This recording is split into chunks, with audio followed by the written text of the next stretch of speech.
Good afternoon, ladies and gentlemen. My name is Nigel Baker and I am the Chief Executive Officer of the Pet Industry Federation. I'm joined today by Alexandra Baker, who is our COO, that's the Chief Operating Officer of PIF. And I was supposed to have Vicky Skinner and Rachel Roberts from Spotty Dog here, Vicky Skinner being our Head of Education. Unfortunately, we had a glitch when we recorded this last week and they were both on that webinar. But as we've now had to re-record it, Alex, myself, and Dan being our operations person who looks after the show, is going to be the people who are doing this today. So without further ado, let me just talk you through what we're going to try and do today and give you an oversight of what the show's all about. Just a brief introduction from myself, brief demonstration of the show from Dan, how to set up your stand from Dan, how to attract customers to your stand, the do's and don'ts of a virtual show, the VPI features, new features we've added into the show, and next steps for exhibitors. I think what's important is to understand how we got into running a virtual show in the beginning, and that was of course due to COVID and the pandemic that's been sweeping across everywhere, and we had to cancel our own show, so we decided to take a leap into doing a virtual show. That leap was in June when we ran Virtual Petindex 1, and it was really put up as a replacement for the conventional show we're going to run. And during that show, we learned an awful lot. For instance, let me give you some sort of ideas. We attracted 1,731 visitors.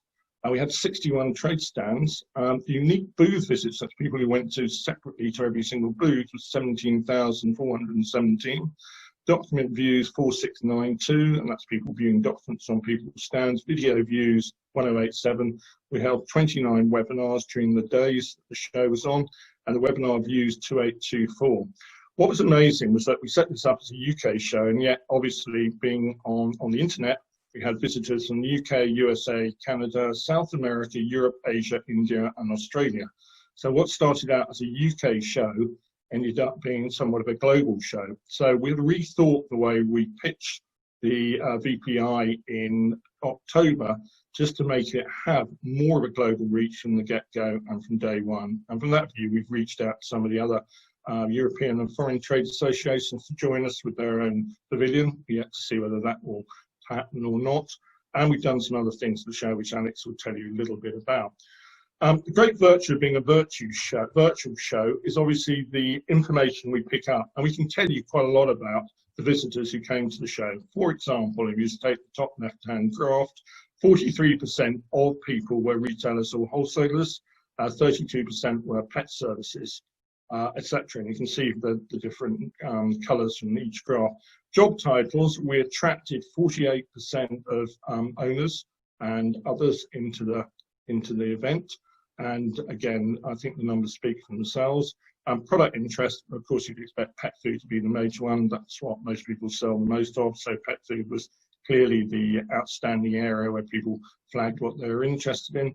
And what was also a number which stood out for me was that the type of people we were getting and the outlets we're buying for, the larger, the companies with more outlets were the ones who were visiting us, where 74% of those retailers who came were buying for 20 or more outlets. So we are attracting the larger retailers to this show. And we obviously want to expand that reach this year, not only to have the large ones, but also try and get some of the smaller ones on board too, because it is so easy to go to the show.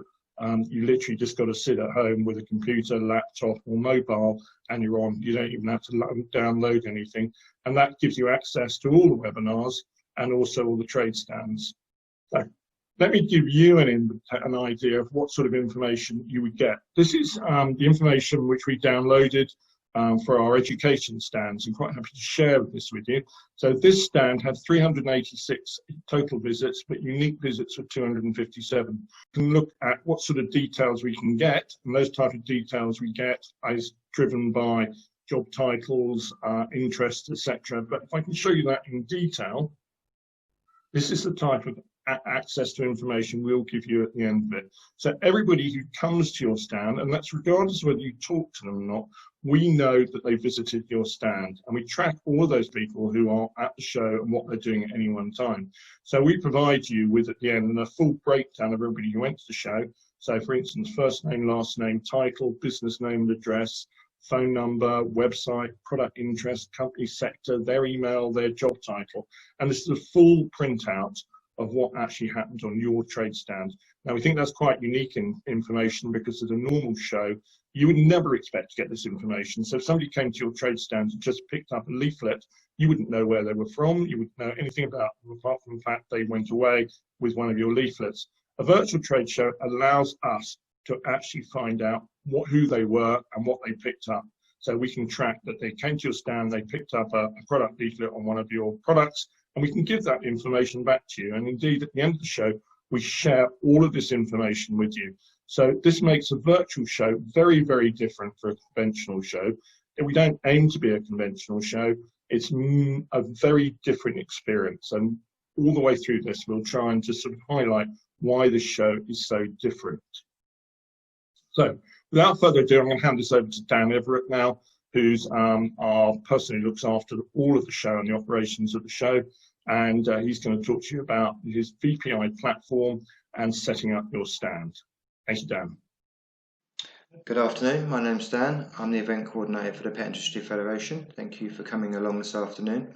I'd just like to give you a quick tour of the virtual homepage for our virtual show, Virtual Petindex, which took place back in June this year, and also to give you a brief demonstration on how to set up your virtual trade stand if you were to join us as an exhibitor for VPI in October.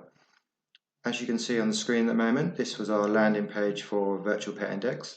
This is where we directed all our visitors to come and register for the show back in June. As you can see, there's a number of things on the landing page. There's the title of the event, the dates the event was live, and the opening hours for the live days as well. As it was a virtual event, this event was also available on demand for 30 days after the 15th of June. So visitors could come back and watch any of the webinar content or access the exhibition hall for another 30 days at their leisure. So essentially, Virtual Petindex was a show that never closed and the silent salesman for many of our exhibitors. So here's a bit more information about the show. This allowed our visitors to know what to expect from Virtual Petindex and what was happening. We also put some reasons to attend for trade visitors to attend for this B2B event. Some information here about our headline sponsor eBay, who we secured, and our international media partner. And we also had 61 exhibitors at the first UK Virtual Pet Trade Show back in June.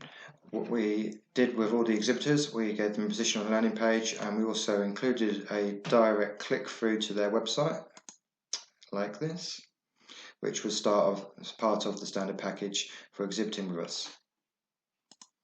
If I scroll even further down, you will be able to see our webinar schedule. So we had over 28 webinars taking place over the 2 live days. This included a mixture of pre-recorded and live sessions. Again, these were available at any time for 30 days after the show. There was also a mix of business and educational webinars and live fireside chats and discussions, which were really well attended. The final part of the landing page was the frequently asked questions section. Here we covered everything that we thought our visitors and our exhibitors would need to know about how a virtual exhibition works, how they need to register, what happens on the live days, who is the event for, how to visit a trade stand, and anything else that we thought needed covered, just to make the experience easier for our trade visitors. We also put together a comprehensive registration form, so if I was to click here, that would open. This form allowed us to capture all the visitor data. They also had to agree to being contacted by our exhibitors and sponsors after the show as part of the registration process. So as a potential exhibitor for our next event in October, the GDPR part has been covered here by visitors clicking here. There was a nice breakdown, so the data that you would get as an exhibitor, which Nigel will go on to later, is the company name, their position in the company, their product interest, how many outlets they're buying for, etc. So it is really comprehensive and data that you wouldn't get at a physical show. Once visitors had registered, they received 3 email notifications to confirm their booking. The final one went out on the first live morning of the 14th of June, just to remind them of their login details. This included the email and the generic password to get into the show when the show went live. So on the live day, all they had to do was come back to the Virtual Petindex landing page, click here to log in, pop in their email address and pop in the password, and then they could log into Virtual Petindex.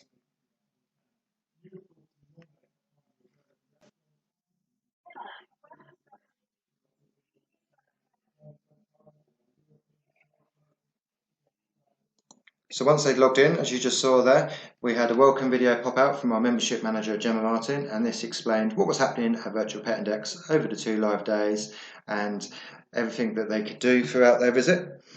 And we also had some subtitles for our European visitors who were joining us. Now you've landed in the virtual lobby, you can see there are a number of touch points, the main areas being the auditorium, the exhibition hall, the networking room, and finally the information desk. If I was to click on the auditorium, that would take me straight to the auditorium. I can also utilise the toolbar along the top here to access the auditorium as well. So let's take a look at the auditorium. Once I click that through, that takes me to the holding page for the webinars. As you can see on the left and the right, we had all the exhibitor logos on a loop as extra exposure for them, all part of their Virtual Petindex exhibitor package. So this was a great way of advertising as well for them.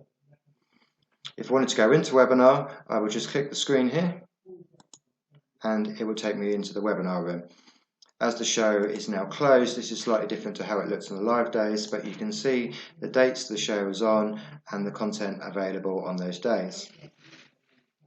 All of these webinars were available on demand and live as we were catering to a remote audience, so our content was flexible enough to be consumed at different times of the day. So even though we had a webinar schedule, if you missed one of the live presentations, you could still come back at any point and watch that content. So if we just click play, this would then open up this introduction to cat grooming webinar, and you also see the Q&A on the side.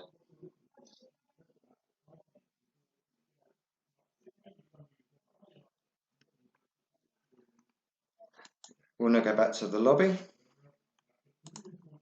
So again, the next touch point was the exhibition hall, so I could access it by clicking exhibition hall here, or again on the toolbar. We've now arrived in the Virtual Petindex exhibition hall. The way to navigate around the exhibition hall is pretty similar to a live event where you can walk up and down, or in this instance, scroll left to right, up and down the exhibition.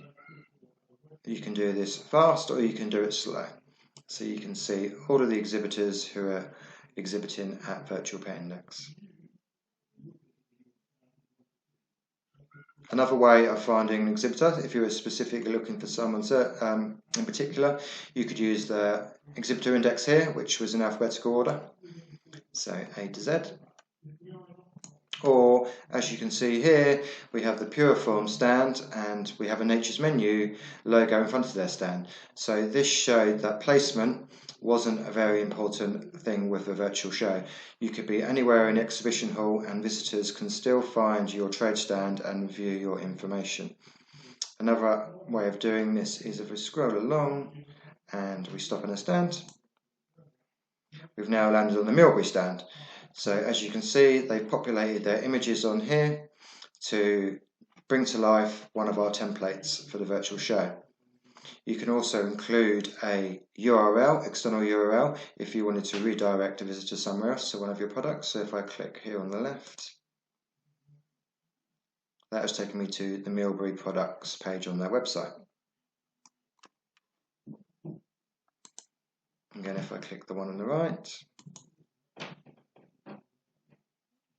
that again takes me there as well.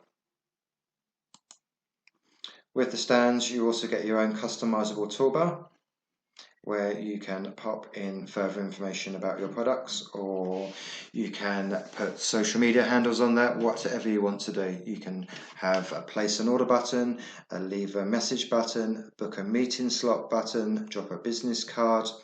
Totally up to you, and all of these options are available when you're designing your stand. I will show you in a few minutes how you go from a blank template to something like Milbury have produced here. You can also add your company description here, and very importantly, add documents.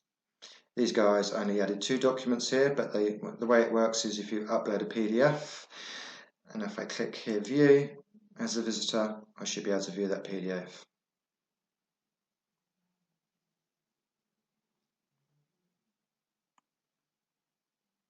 So once I've read this, I think great, I'd really want to take this away with me, because I'd like to review it. A bit like a traditional live show, you can add this to your virtual show bag. So if I add both these documents here to my show bag, I can then scroll to the toolbar up top, and this is my own personal show bag here. If I open that, the documents have both landed in here.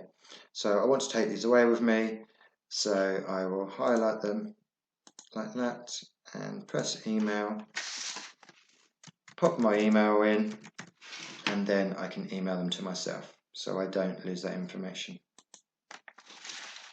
Again, exhibitors can also upload video content to the stand, so it doesn't have just to be PDF documents. If we find an exhibitor who had some video content, as you can see, I'm using the index here. QPD videos. So you can see they had more than a number of videos on here. What we found is a number of the exhibitors who had quite a lot of video content actually did receive quite a higher footfall on their trade stands. So video content is a very positive way to promote your products and services.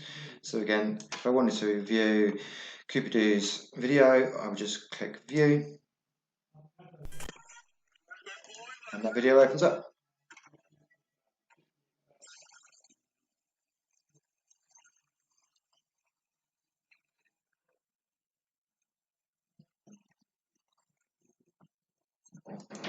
Another good thing about the virtual platform is, in terms of exhibitor placement, as a visitor I can be anywhere in the exhibition hall to view content, so I don't necessarily have to be on a specific exhibitor stand to access their information. The way this works again is, if I just go to the toolbar, click resources, click all booths, and then I can find a particular exhibitor I'm looking for rather than having to scroll through the exhibition hall. Click there, and then all of their documents they have uploaded are available. And again, I could add them to my show bag and email them to myself after. Video content works in the same way. You just go to the video vault.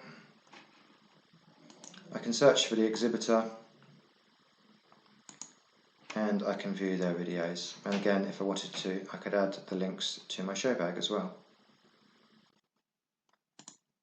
What you'll find is the exhibition hall catered to visitors who like to spend a long time exploring each and every virtual booth by scrolling left to right on the display.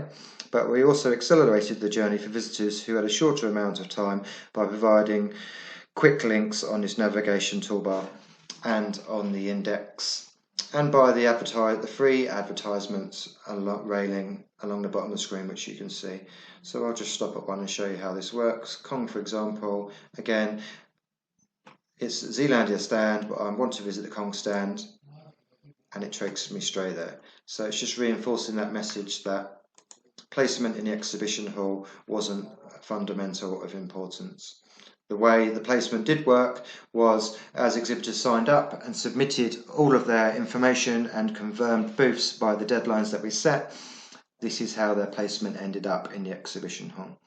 For the show in October, we will be setting a deadline of the 1st of October as the final deadline to submit all of the information for the booths to be built by our virtual platform provider. This will then give us 2 weeks to make sure everything is working as it should be, and also to have a practice session with all exhibitors and booth staff that will be manning the stands on the day to make sure everything is in order and working before the show goes live. Just like to pop back to the lobby. So in the lobby you can also see we have a number of advertisement boards. These are available for the second show as well. what we found from the first show is the exhibitors that were given a advertising space in the lobby actually received slightly higher traffic than other exhibitors. This is because, again, I could click one of the advert boards and it would take me straight to that exhibitor.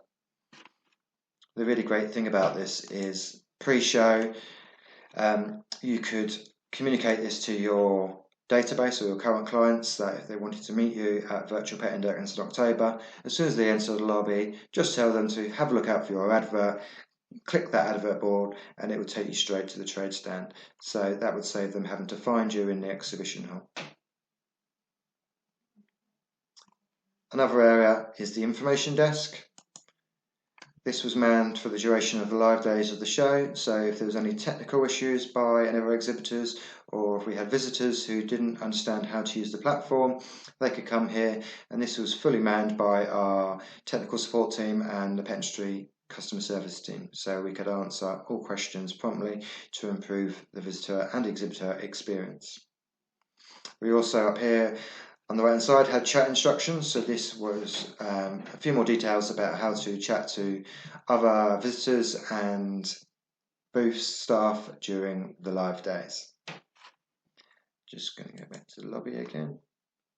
So I hope that gives you a better understanding of how the auditorium works, how to access the exhibition hall, the opportunities with our advertisement boards, and where to go if there was any problems in the information desk. We've been working on some new things for our virtual show in October. I'd just like to share with you our new lobby, which is going to be this one. This is the artist's impression at the moment. As you can see, we will keep the exhibition hall touchpoint, the auditorium and the lounge. The new improvement for the show in October is we've added 18 new advertisement opportunities here above the auditorium sign, which are available to exhibitors to pop their company logo in, and we can embed a link that will take visitors straight to your stand. And these are available for £80 plus VAT for Virtual Petindex in October. So you might now be wondering how to design a virtual trade stand. So this happens in 7 simple steps. So the first step would be to sign up as an exhibitor. Once we receive confirmation that you've signed our terms and conditions, we would then send you a link to the virtual platform. I'm just going to show you an example here. In this link would be the remaining 6 steps. Step 1 would be to pop your company name in, add your logo and a description about your company. Then you can press save. This will take you on to step 2, is where you can choose your stand templates. So there are a number of templates available, as you can see here, which I will scroll through. So all of these are available to be branded and help differentiate you from other exhibitors. And you can also add your company colours to the stands as well as images. So the way it works is, for example, if I was to choose this one, I can then add an image in every one of these numbered brackets here. The images are based on pixels, so the guidelines are there. So you can actually use any current assets you have, which takes away the need for any expensive new design costs that you would associate with a normal trade show. You can use your current assets and images. So all you need to do is, if I was to scroll down, pop your image in here, pop the URL in there if you'd like to redirect a visitor to somewhere else, maybe on your company website. So you would add them in the order 1, 2, 3, 4, 5, 6, and then again when you get to the bottom you just save and continue. Step number 3 is filling in your customizable toolbar here. So again, you would just add in your title, so it could be a link to your website with the URL, it could be chat timings when your staff are available, it could be a link to a show brochure, a show offer, again anywhere that you would want to send the trade visitors to the show. And you press save and continue. Step number 4 is adding your documents. So this again could be a sales brochure, an offer, anything that you would like to put on there. So again, just put the document title in and drop the file there. Adding videos works in the same kind of way. So yes, so I'd add the video title in there and then the URL of where it's hosted. So this virtual platform actually supports both Vimeo and YouTube accounts. If you have an MP4 video, all we would suggest is to create a Vimeo or basic YouTube account, and then we can host it from there for you. So once you've uploaded all your documents and videos, you would press save and continue. And you would jump to step 6, which is adding the booth staff who may be manning your stand for the duration of the live days. You can have as many booth staff on there as you want, and you can split them up throughout the duration of the show. So all you need to do is add user, and you've got first name. So what we recommend here is you pop in your company name in the first name section. In the last name section, it's great to put their job title followed by their actual full name. So for example, I could have Pet Industry Federation, Events Coordinator, Daniel Everett. Pop my email in there and a password. So then when visitors are coming to your booth during the show and they wanted to speak to someone as the online rep for the Pet Industry Federation stand, they would see me as Pet Industry Federation Events Coordinator, Daniel Everett. And if they wanted to speak to me, they'd know fully who I was. So again, you'd add all your staff there in that way and save. And step number 7 is just to review and look at all the information that you've put together before obviously submitting it to VFairs, who are our virtual platform provider. So the great thing about this system here is you can change any of the steps apart from step 2. So we really recommend choosing the template that you want to use. Spend some time choosing the template, adding your images before you submit that. Any of the other steps, so if documents, content links, videos, if you wanted to change them at any time before the show or even during the show, we can do that for you. The only thing that we cannot do or change is step 2. So once the information has been submitted, it will take about 4 to 5 working days for your virtual booth to appear in your virtual exhibition hall. So as mentioned before, we will be setting a deadline of the 1st of October for all exhibitors who sign up to the show to have submitted all that information. So that brings to an end how to set up a virtual trade stand. I'm just going to take you back to the lobby. Finally, I will just give you a brief example of how the chat rooms work. Jump on a chat room. So this would be the information chat room. So I'm landing in the chat room. It would say technical assistance desk here. I can pop my questions in here. Can someone? So pop that in the text there, and then hopefully one of the staff covering this technical chat room would then be able to reply to me. Again, if I wanted to go into a private one-to-one chat with that person, I could just press their chat now and I would go into a private conversation with them. Nigel will be covering how the chat rooms work in more detail in this webinar.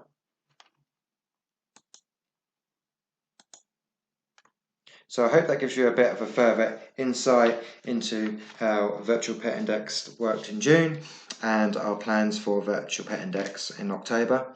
If you would like to discuss anything that I've showed you this afternoon, please feel free to drop me an email at daniel.everett@the Pet Industry Federation or drop me a call on 01 234 224 507. Thank you for your time, and I look forward to working with you at Virtual Petindex. Thank you, Dan. Hello, everyone. We thought it would be a really good idea to give you a bit of an overview and some hints and tips about how to attract visitors to your stand at Virtual Petindex. Obviously, attracting visitors to your stand, whether it's a face-to-face show or virtual show, that's one of the main aims of you actually being there. But the approaches that you take to a virtual show are certainly different to those of a face-to-face traditional event. And we are delighted actually that Spotty Dog Communications, who are a PR agency who we've worked with in the past, and I know a number of you will already be aware of their work, they actually were exhibitors with us at the last show in June.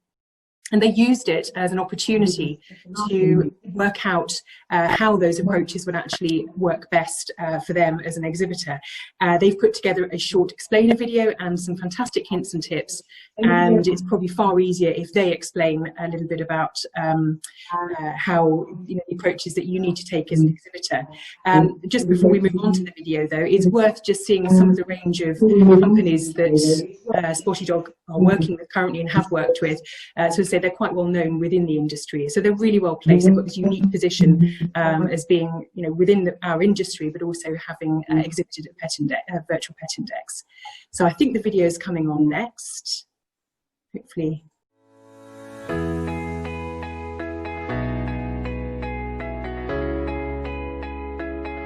We love helping clients maximise their presence at trade and consumer shows. But how can we make an impact with virtual events? We're just back from attending our first virtual trade show, and we just wanted to share our experience of how the event format worked. So at the Virtual Petindex, we hosted our own virtual stand and delivered an online training seminar. We found that these were both great ways to get connected with new people. So I'm just going to talk through now how the event works. Visitors signed up to join the event at a dedicated event website. The show was live for 2 days, during which visitors could visit us as and when they wanted, first arriving in this virtual exhibition hall. From here, they could visit an auditorium where over 25 video seminars were scheduled across the 2 days, and network in a series of live chat rooms, and browse the virtual exhibitor area. This was our exhibition stand.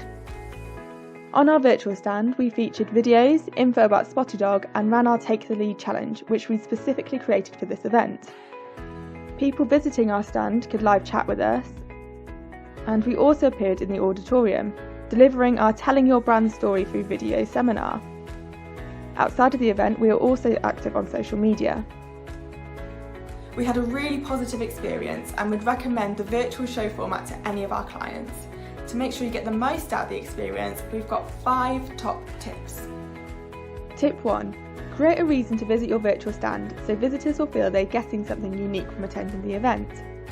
At this show, we ran a competition to guess how many steps our office dog had walked in May, offering the incentive of an explainer video prize and a donation to Birmingham Dogs Home for everyone who took part. Tip 2. A virtual show format means you have to work harder to showcase your products and services, as visitors can't experience your offer in the same way. The virtual format means that you need a great video and collateral to tell your story better. Tip 3. Work social media hard. At our event, other exhibitors weren't using the show hashtag, so we were able to secure great presence outside of the show. We also live tweeted during our video seminar to promote our speaking slots and create a live event experience.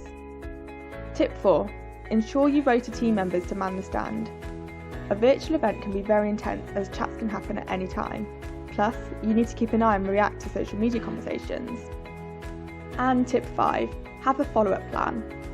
Often, real-world events miss this trick and forget follow-up communications after a trade show. It's been great to share our virtual trade show experience, and you don't want to miss out on any more top tips from us, so make sure to follow us on social media and to subscribe to our Spotty Blog Extra newsletter.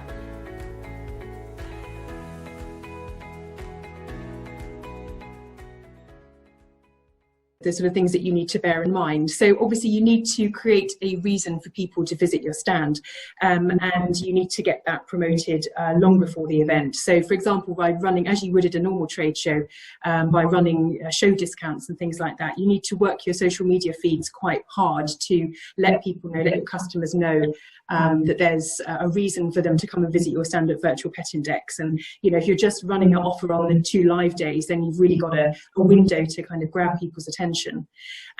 They've also suggested obviously creating some specific video and marketing content which is really tailored towards Virtual Petindex, just something quite short, because people's interest wanes after sort of 30 or 40 seconds on the video. So consider putting something quite sort of short and sweet together and snappy, and uploading that onto your stand. I think Dan's already explained about the way that videos work on your stand.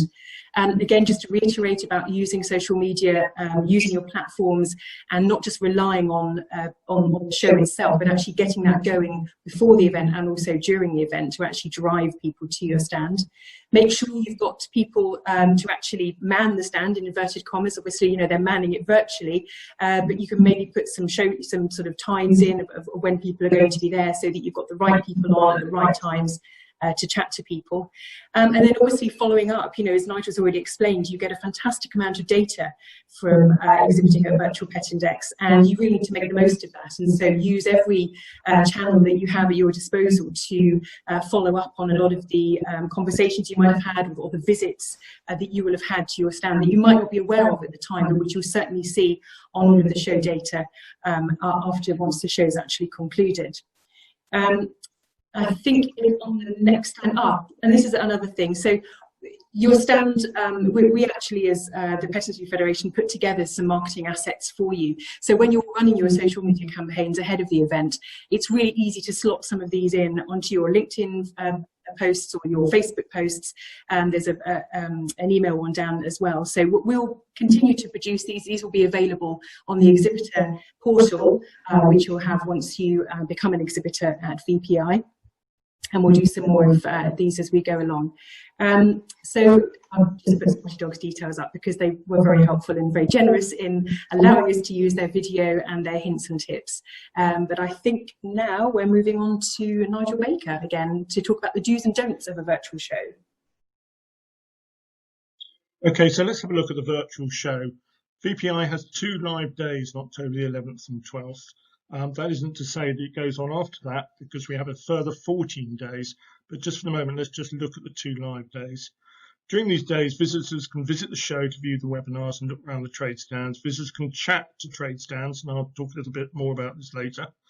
Live webinars will only be available for the live days. Pre-recorded webinars will be scheduled over the 2 days, and visitor gamification will be in action during the live days. And gamification is a way we're looking about moving the visitors around to trade stands. But this is something we're investigating, is available, and we're just going to see how that will work in practice. So for the following 14 days after the live days, visitors can still visit the show and view your stand and look at webinars. It's quite important to make sure that your stand works, because if they can still visit it and see it and go on and see your videos and click on anything to see your leaflets, etc. And if you want them to, I say if you want them to, still to be able to order and make orders on your stand, then that's your choice. Then it's important that your stand therefore continues to work even though there's no one manning it. However, they can send you an email should anyone want to contact you as a visitor. All the chat features will cease to work. Pre-recorded webinars can still be used, and visitor gamification ceases. So if we do that, that will cease at that stage. And I said at the bottom, your stand still operates as a silent salesman for 2 days plus an extra 14 days. So let's look at a conventional show versus a virtual show. So at a conventional show, and you all know this because you've all done conventional shows, you engage with visitors and can determine what they want. You can segment your visitors into home, new business, overseas. That means if somebody comes to your stand, you can go, well, if you want to make an order and you are in your home country or you're from a local retailer, go and see XYZ salesperson. Somebody comes on your stand from overseas and said, I'm interested in being a distributor, and you put them to the right person. And obviously, if someone comes on and wastes your time, you can go, sorry, I'm not interested in talking to you. You can do all of those things at a conventional show. But also there are many people who come by your stand and will just pick up a leaflet and browse your stand, and you don't know who they are and you have no further contact with them. And probably the major thing at the end of the show, you go, was it a good show or a bad show? And you'll judge that on the number of transfer orders you took, the number of people you talked to, or the opportunities presented during the show. And I guess you add all of those up and that will go, yeah, it was a good show, it was all right, or no, I didn't see anybody, didn't take any orders, it was a bad show. So virtual show, very, very different. You can't see the visitors on your stand. They're virtual visitors, and therefore you don't see them. The visitors can chat to you, but you can't open the conversation. And I'll talk a little bit more about this in a minute.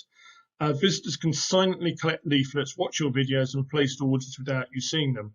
They can do all of those things, But every single time anybody watches a video, collects a leaflet or places an order, they are being recorded insofar as they're tracked. And at the end of the show, you get all the information. So all those people you would normally miss who come by and collect a leaflet or do something or even watch a video on your stand, because they are registered on a virtual platform, we can actually see where they go. And at the end of the show, as I've already shown you, you'll get a full detailed profile on everybody who actually did anything or actually placed an order or looked at any leaflets on your stand.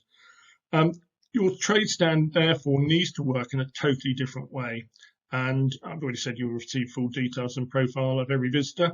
And you also need to tell visitors what they're looking for, because you can't direct them and go and talk to Joe Blogs about a retail order. You need to actually tell people what you're looking for.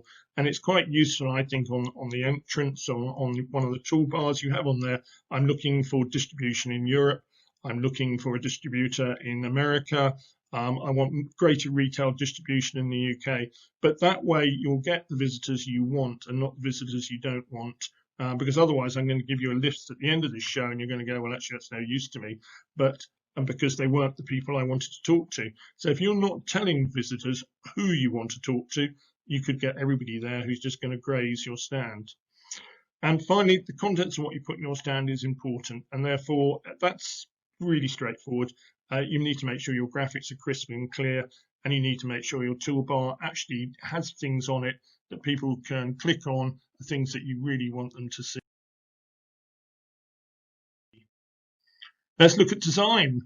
Two designs on the left, not from the show. The Canam one, no idea what they were trying to do. This was not at our show. This was another show where we just looked through trade stands to see what type of things people were doing.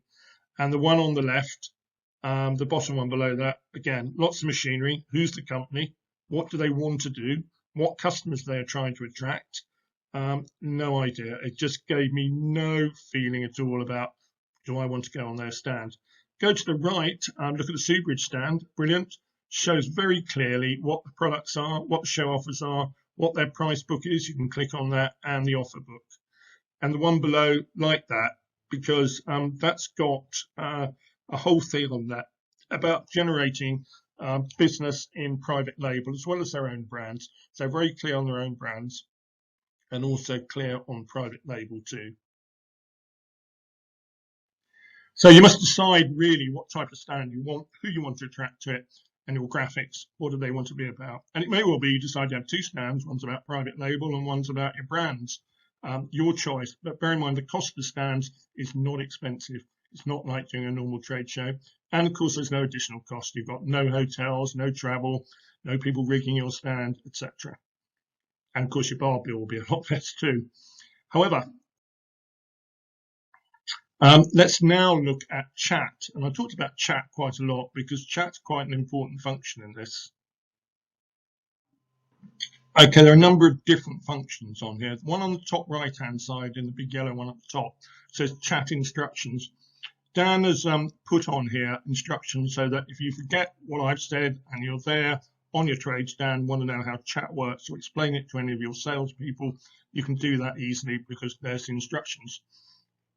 Down the bottom, leave a message. That's also what I spoke about. Leave a message could be send me an email because I'm not on the stand at the moment. And although on the live days we close the show at 6, in effect, of course, the show stays open 24 hours. Nothing closes. So anybody can come on your stand in the evening or register and go onto it. And if you're not on the stand, they could leave you a message.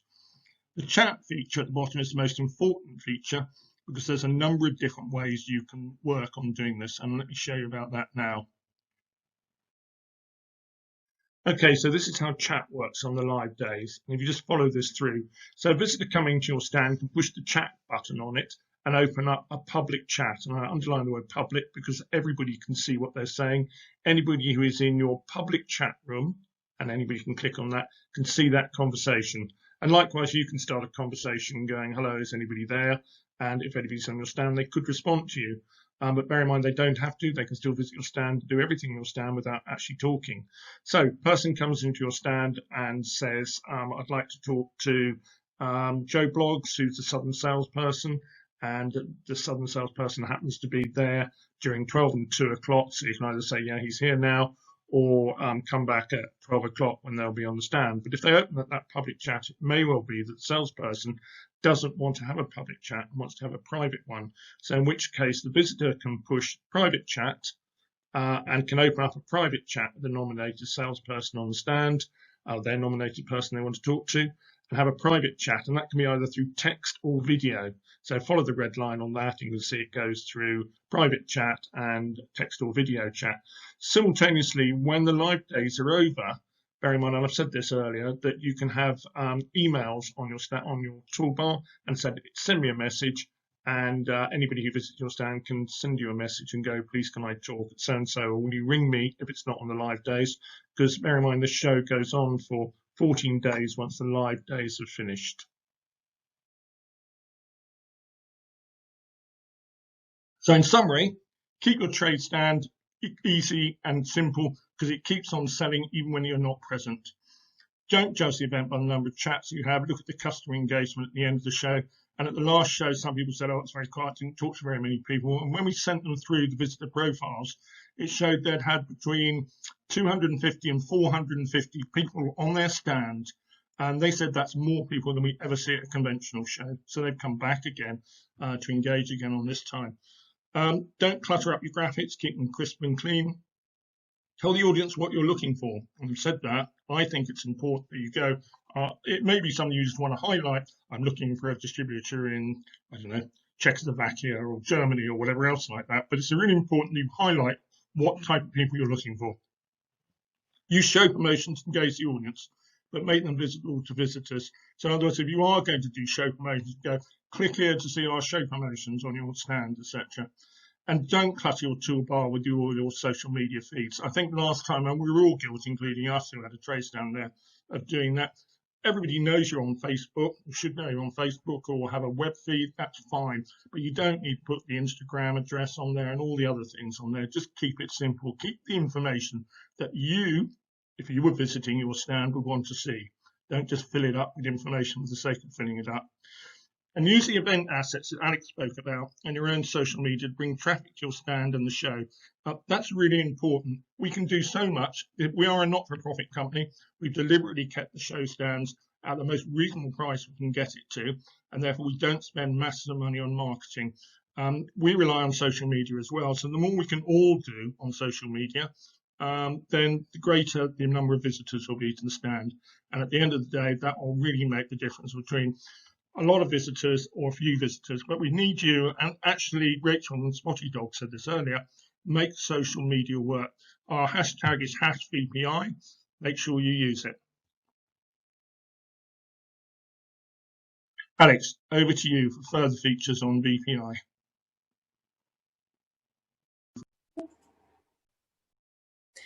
Thank you, Nigel. Well, just to talk briefly about some of the features that we've got at Virtual Petindex. I mean, obviously it's a trade show ultimately, but there are certain things that we're bringing in this time that we've learnt from having run it one previous show, of ways that we can actually improve and make your experience better as exhibitors, but also to hopefully drive more engagement with visitors coming to the show, and hopefully make sure that we get as many people as possible registering and logging on over the 2 live days.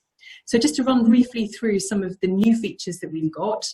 The new product showcase, we're just working on some of the mechanics of that at the moment, but it will certainly be around any exhibitors that have got a new product that they'd like to spotlight on, that like to highlight, emphasize.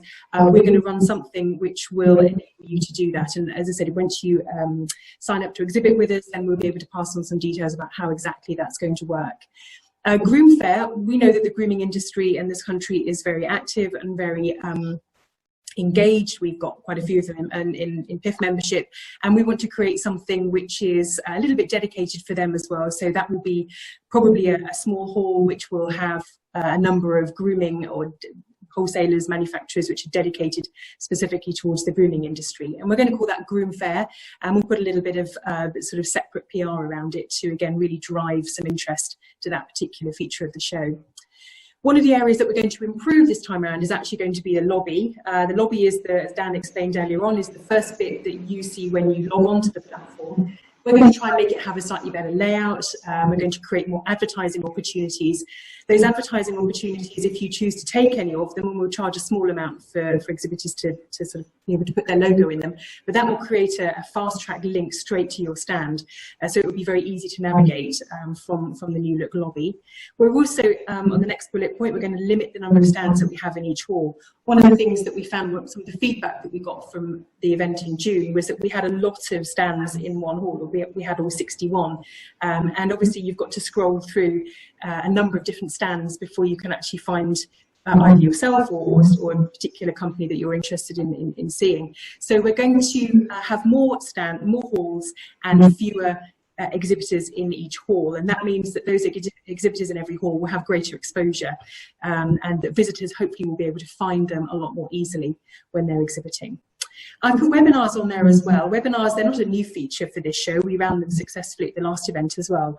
The reason they're really important is because the kind of range of webinars that we put together are aimed largely at driving visitors to the show. So we've got a number of different, both live and pre-recorded webinars that we're working on at the moment with very high-profile speakers. And once those are all ready to go and all lined up, we will push those on PR, and through that we will get a lot of footfall to the event, and that in turn will ensure that you will have plenty of visitors coming to your stand at the show. So webinars will be on sort of first aid, we'll do some retail focused ones on merchandising, and there's a whole load of them that we will aim at various different groups of our membership and the kind of people, the sort of visitors that we would expect to come to the show. So webinars might not be directly impacting on you as an exhibitor, but they're relevant because obviously the greater the range, the more interesting and exciting they are, then the greater the footfall to VPI itself. So I've put that on the end as well, because that is a very important feature to raise with you as webinar. Well, oh yes, and there's a little bit of information about the sort of things we're looking at putting together. I'd forgotten we'd actually put that slide in. So on a range of topics, some of them aimed at manufacturers, some of them aimed on sort of on topic of animal welfare and on business support as well. One point that is just worth making, obviously the people who run our seminars, there's generally speaking, they're doing it independently.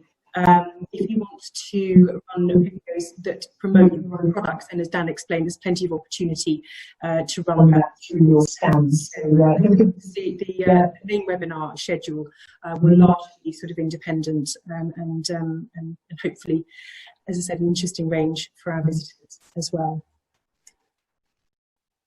So I think that brings us on to the sort of the concluding slides, really. Thank you, Alex. And thank you for watching our webinar today. As you know, this was a rerun of the earlier one, which we did last week, and was mainly being put together because we had a technical glitch on recording the first one. So unfortunately, we weren't able to include Rachel Roberts from Spotty Dog, although obviously had her content here, and also Vicky Skinner from PIF Education. Thank you to both of you for attending and putting your input into the first seminar we ran.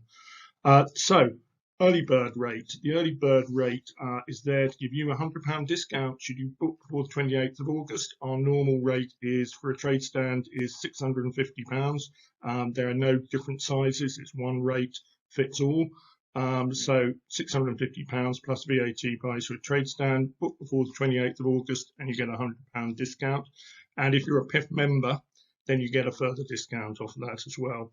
Reason for the early bird rate is just try and stop everything bunching towards the end of the month or as we get towards the end of the show starting, mainly because give Dan a better chance to help everybody and just plan things out a little bit better. So we're just trying to stop that bunching by putting this rate in there. And we hope you'll book by the 28th of August and that will secure your space, obviously, and give us a better time to plan things out. Daniel's contact numbers are on this slide, daniel.everett@petfederation.co.uk or 01234 224 507, that's his direct line. Or you can book directly at www.petindexshow.com and all the details are on that www.petindexshow.com website. So you can go in there, book your details, put them all in there, and that will go through to Dan and he'll get back in touch with you. Thank you all very much for listening today. I hope you found it useful.